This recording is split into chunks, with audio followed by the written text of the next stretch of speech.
Tantor Audio, a division of Recorded Books, presents The Silver Women: How Black Women's Labor Made the Panama Canal by Joan Flores-Villalobos, narrated by Marisol Ramirez. Introduction. Women of Silver and Gold. April 24th, 1907, must have been a hot, muggy day in Empire, a busy industrial town near the train tracks of the Panama Railroad. Empire was the headquarters of the Central Division of the Isthmian Canal Commission, ICC, the administrative body that oversaw the construction of the Panama Canal. Empire was always a hotbed of activity, home to engineers, steam shovels, and foreign workers digging the deepest point on the canal, the Culebra Cut. That day, Jane Hall, a Jamaican woman who owned a boarding house, walked out of the U.S. District Court of the Canal Zone after winning a civil case against one of her tenants. Hall alleged that her tenant had vacated his rooms without proper notice and had not paid 3 months' rent at the agreed price of $12 Panama silver a month. After a lengthy case and appeal, the court ruled in her favor and awarded her the equivalent amount, $9, along with court fees, in United States gold. Hall's payout was notable because, within the U.S. territory of the Canal Zone, West Indians rarely received pay in gold coin. The payroll system unequally divided the wages and benefits of the official canal workforce. Skilled workers, almost entirely white Americans, were placed on the gold roll and were paid higher salaries than for equivalent jobs in the United States. They received their wages in gold American dollars. Meanwhile, the more than 150,000 migrant West Indian men who made up the majority of the unskilled workforce were placed on the silver roll, only eligible for much lower pay rates in local coin, usually Colombian silver pesos. Officials, employees, and residents alike came to understand these categories as racialized, gold as white, silver as black, even beyond the payroll. As all ICC services and facilities were designated for either gold or silver roll personnel, the unique pay structure effectively extended racial segregation throughout the Canal Zone. Into this arrangement came West Indian women like Jane Hall, who were for the most part not official employees of the Canal Commission. As black women, they inevitably had to deal with the racialized labor scheme and spatial segregation that defined the Canal Zone. But as uncontracted workers, they did not have to function strictly within the role system. Jane Hall owned her own independent businesses, 3 boarding houses in Culebra that sheltered silver workers who could not acquire decent housing from the ICC.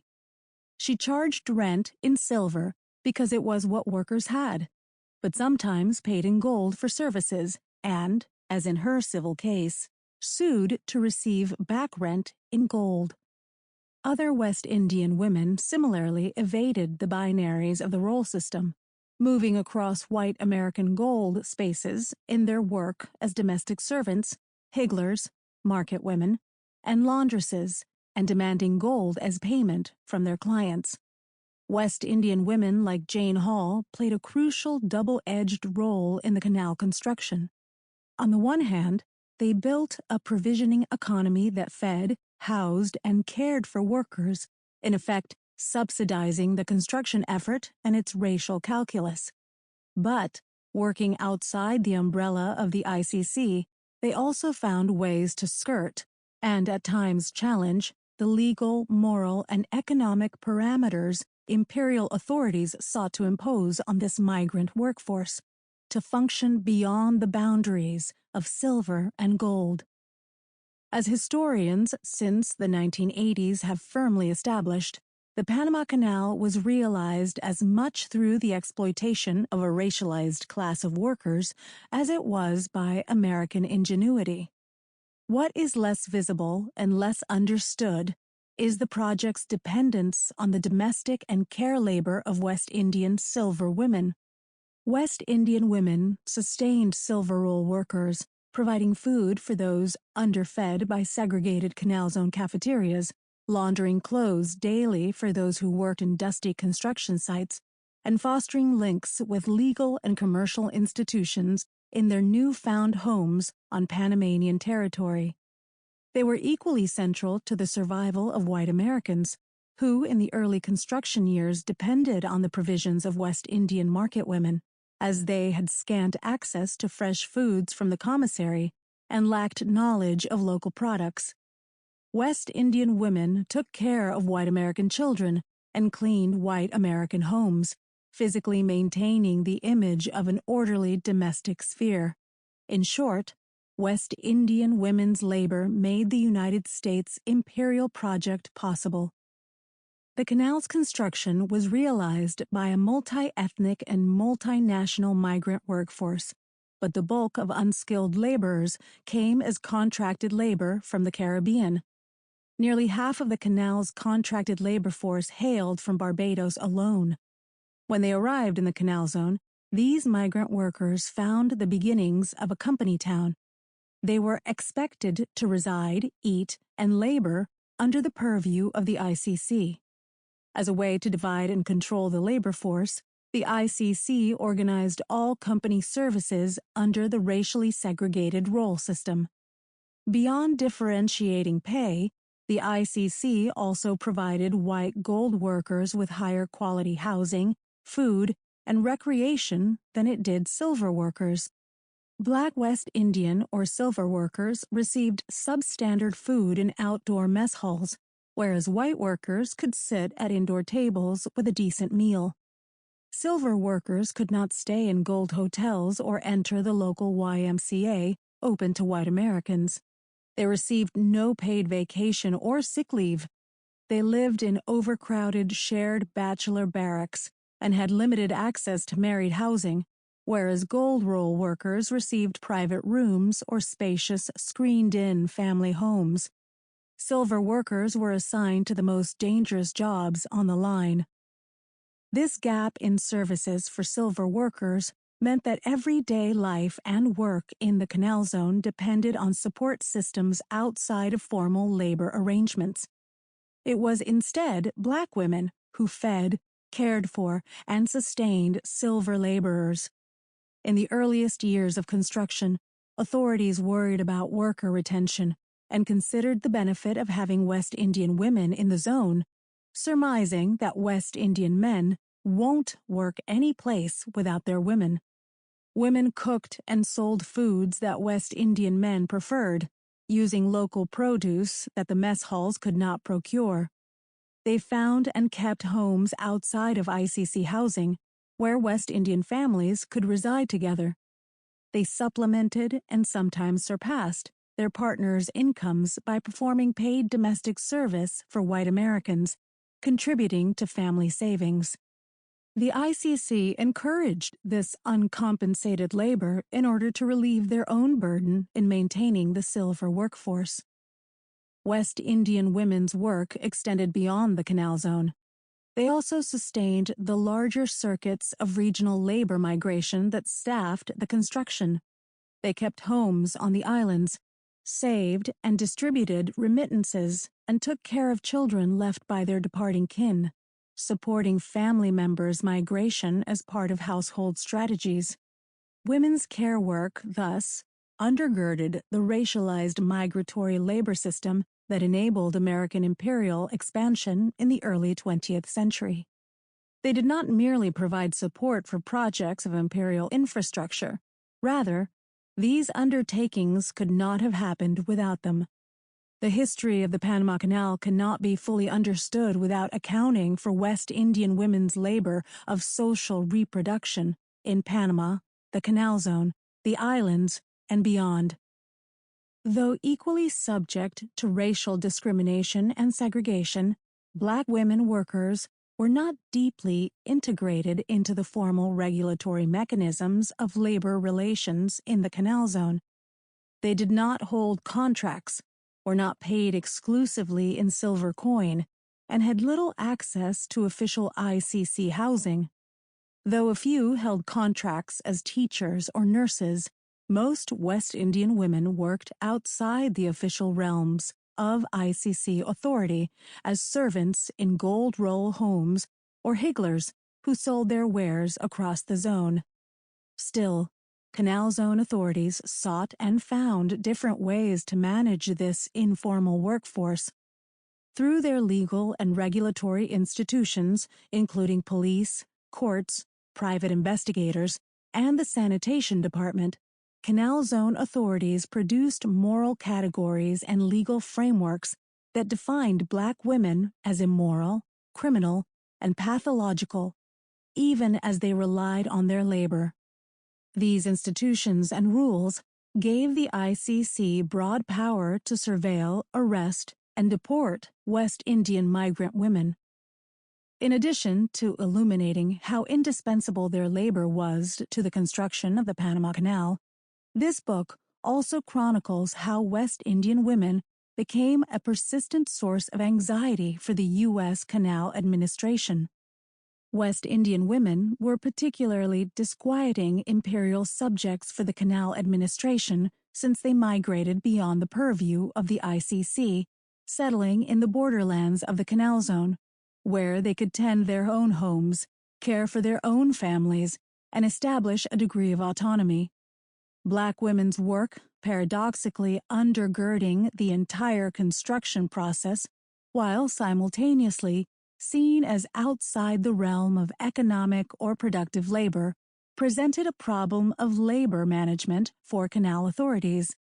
These women's provisioning of silver workers exposed the incompleteness of integrating the canal labor force into the lofty progressive ideals of administrators, as silver workers mostly opted out of the company system of housing, food, and recreation in favor of West Indian women's services. Women's labor of social reproduction threatened the fantasy of successful imperial control of the Canal Zone enclave, even as the project depended on it. West Indian women's presence and labor in the Canal Zone thus fundamentally shaped a gendered and racialized mode of imperial governance during the construction era. As women's labor lay outside their sphere of influence, canal management upheld an imperial military sexual complex that associated immorality, prostitution, lack of productivity, and disease with West Indian women. Administrators criminalized non-normative intimacies among West Indians, making cohabitation without marriage and interracial relations illegal. They surveilled moral behavior in the zone and Panama through local police and private investigators, used deportation and internment to punish West Indian women, and abandoned their responsibility to provide for West Indian workers, eventually expelling West Indians from zone residences altogether at the end of construction. Yet, U.S. imperial authority in the Canal Zone, particularly in the early years of construction, was not a monolith. The ICC held a diffuse and contested sovereignty over the area, tested by its critics stateside and by its failures in retaining a labor force, regulating morality across its borders, and negotiating with Panamanian political power. Imperial power also manifested in heterogeneous ways across different departments and administrators who held competing ideas on how to govern the Canal Zone. While the upper echelons of the ICC spoke of morality, its white employees on the ground in search of company or entertainment often found themselves at odds with these expectations. West Indian women who traveled to Panama without labor contracts, without paid passage, and without access to official company services, functioned mostly outside the main arteries of U.S. imperial authority. They settled among other West Indian migrants in silver enclaves within the Canal Zone, such as Jamaica Town, or in Panamanian neighborhoods like Huachapali, could skirt the roll system, and traversed spaces where U.S. power faltered. The river laundries of Taboga, the bars and restaurants of Bottle Alley, the boarding houses of El Marañón. West Indian women thus developed a double-edged relationship to the U.S. imperial project and its violent exclusions, subsidizing its economic development but subverting its moral logics. West Indian women had a drive to secure material wealth promised by the canal venture but migrated against the express wishes of American authorities and worked outside of their purview. They maneuvered within a legal system that criminalized their social and sexual lives. They disputed the devaluing of Black lives in the face of the tragic deaths that disproportionately affected silver workers. And while they created infrastructural support for the contracted Black labor that undergirded U.S. empire, they also nourished West Indian immigrant communities by recreating the institutions and patterns of Afro-Caribbean life in Panama. U.S. imperial authority in Panama held an almost inescapable monopoly of power. But this power had its limits, and women capitalized on their narrow opportunities to carve out niches of material benefit and physical safety for themselves and their kin. They did so through specific gendered and diasporic strategies of social reproduction, mobilizing their flexible labor, legal and financial claims making, and kinship networks to secure income and survival.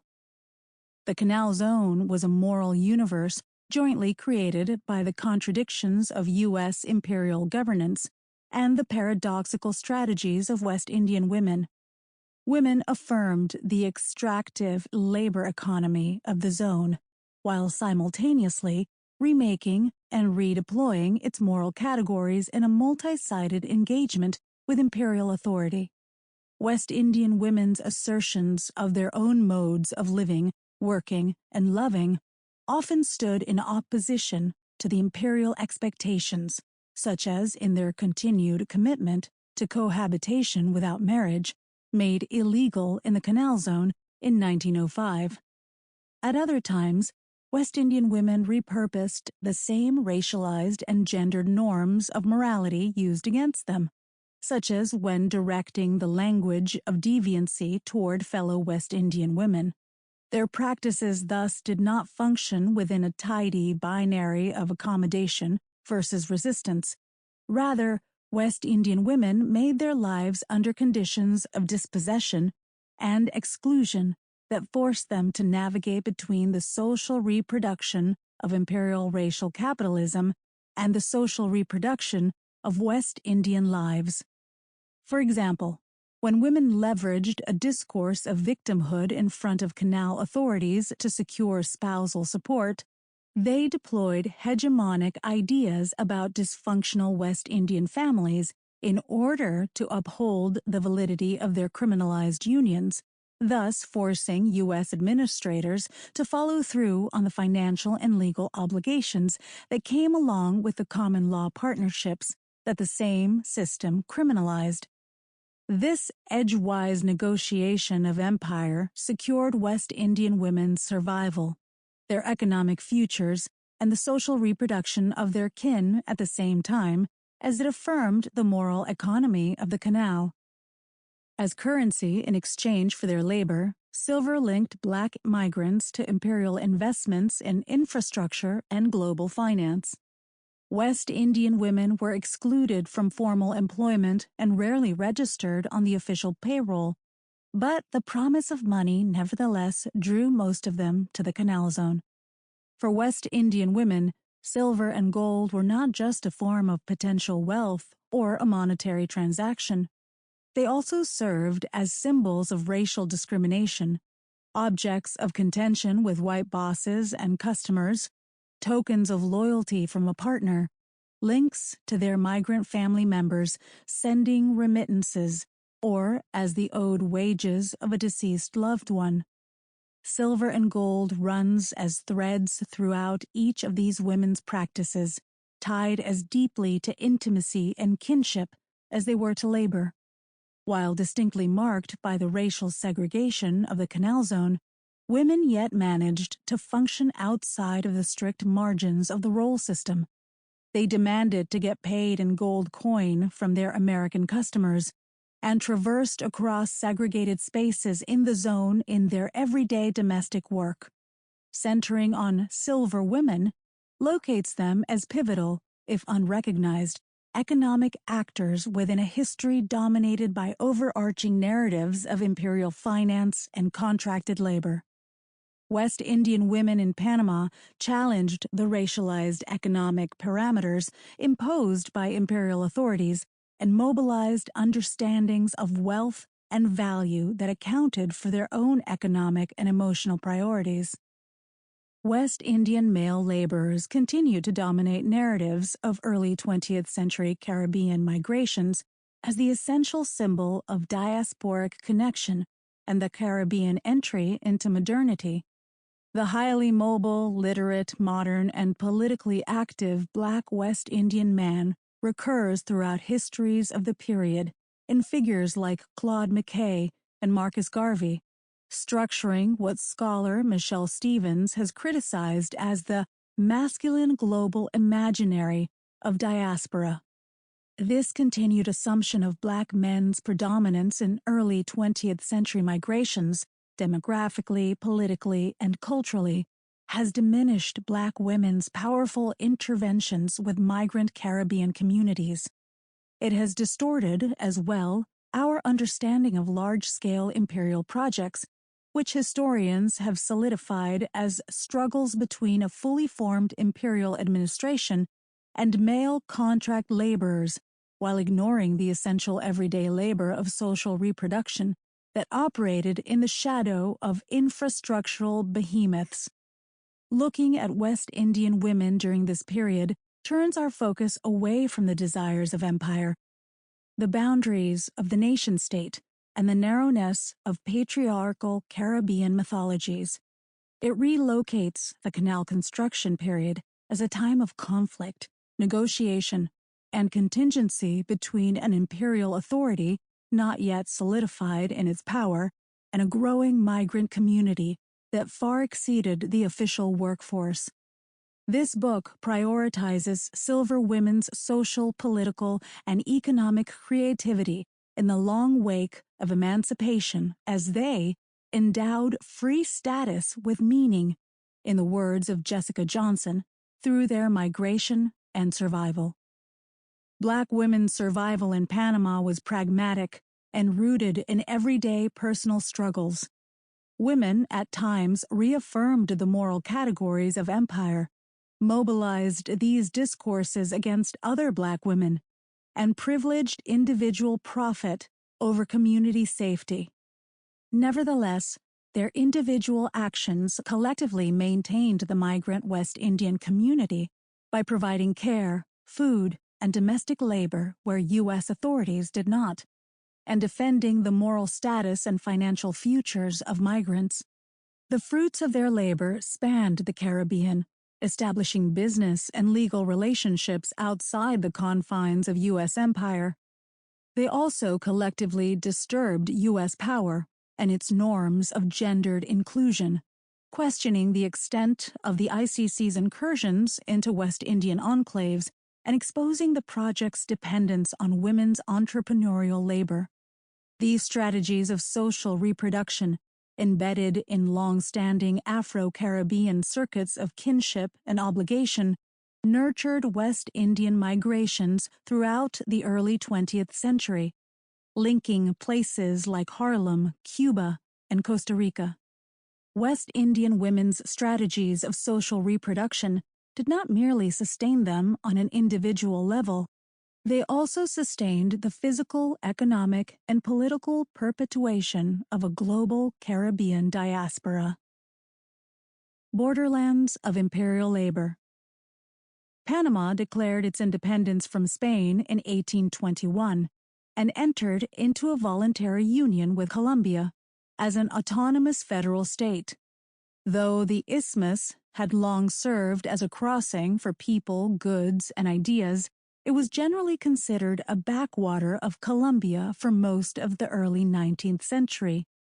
This would all change with the beginning of the gold rush, which precipitated a race to find a faster route between the Atlantic and Pacific Oceans. Between 1848 and 1856, Panama became the main point of transit for labor migration, the site of the world's first transcontinental railroad built by the Panama Railroad Company, PCC, and a key note in America's military and financial empire. The construction of the railroad thrust Panama into two main developments of the 19th century: the expansion of informal U.S. empire and the voluntary labor migration of non-white people toward the productive sites of imperial investment, primarily from the post-emancipation West Indies. As with the canal, these earlier projects of U.S. manifest destiny in the Caribbean basin, starting with the railroad, relied on the exploited labor of contracted black male workers and uncontracted black female workers, who subsidized the social reproduction of this workforce through their domestic and care labor. These patterns of labor migration would intensify with France's attempt at building a canal 3 decades after the railroad's completion. From 1881 to 1889, more than 84,000 West Indian workers arrived in Panama to work for the Compagnie Universelle du Canal Interoceanique de Panama, under head engineer Ferdinand Marie de Lesseps, in an attempt to replicate the success of the Suez Canal. These migrants came not only as canal workers but also as merchants, domestics, clerks, photographers, doctors, pastors, and newspapermen. They traveled by the regular fortnightly service provided by the Royal Mail steamship line, as well as by the common small boats that regularly left Kingston's harbor. Passage on a steamer cost 25 shillings. By 1884, the Star and Herald had begun to call Colón the New Jamaica, and indeed, the island and the isthmus grew closer during this period as the transit in people, merchandise, and news between them thickened. In 1885, of 12,875 workers, 9,005, or 70%, were Jamaicans. During the decade of the French venture, Panama grew a reputation for lavish excess and corruption, an enclave of champagne, guns, gambling, prostitution, and rampant speculation. An American resident described the period as a carnival of depravity. At the time, most West Indians treated Panama as a brief sojourn. The number of returnees remained high throughout the French construction, outweighing emigrants by 1884. It was during this period that the mythology of the Colón man, the West Indian male returnee from Panama who flaunted his newly acquired wealth with gold watches and rings, developed. This was not the experience of most migrants, though the ideal of the Colón man retained a powerful hold on Caribbean consciousness throughout the following decades. Many Jamaican migrants received horrific injuries or perished from disease. The ICC's chief sanitary officer, William Gorgas, calculated that, at the height of work under the French company, about a quarter of employees died per year. Some never returned at all. In 1889, the years of delay and grift finally led to the crash of the publicly owned Compagnie in a spectacular scandal. Some 7,000 West Indians repatriated, but many stayed and formed communities around Colón. The experience of the French Compagnie would shape the path of the United States 15 years later in multiple ways. Its early efforts at excavation and infrastructure set the foundation for further American construction. The Americans would repurpose many leftover French structures and machinery. Its well-publicized failures provided a cautionary tale of immorality and mismanagement gone awry. Finally, its allure for West Indian workers seeking their fortunes meant that by the time of the United States' arrival, Jamaicans had well-established routes of migration and exchange with Panama. Sample complete. Ready to continue?